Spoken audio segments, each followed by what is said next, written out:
સુરતના ઉધના મગદલા રોડ પર આવેલી સોમનાથ સોસાયટીમાં ખુલ્લેઆમ ગુંડાગીરીનો આતંક જોવા મળ્યો હતો.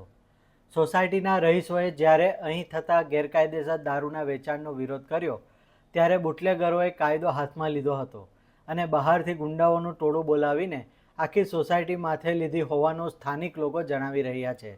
પતરાની કમ્પાઉન્ડ વોલ તોડી નાખી અને સોસાયટીમાં ભારે તોડફોડ મચાવી હતી.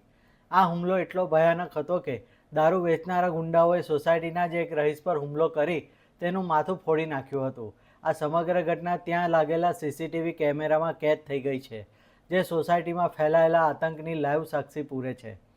હવે સવાલ એ થાય છે કે સુરત પોલીસ ક્યાં છે? શું બુટલેગરોને ખાખીનો કોઈ જ ખોફ રહ્યો નથી? સ્થાનિક રહીશો હવે ન્યાય અને સુરક્ષાની માંગ કરી રહ્યા છે. સાહેબ, હું તો ચાલતો હતો, ત્યાંથી દૂર ઉભેલો હતો. પથ્થર માર્યો તો મને વાગ્યો.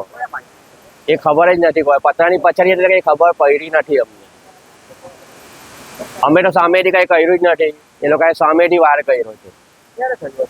આ રાતના થયું 9:30 ગાળામાં.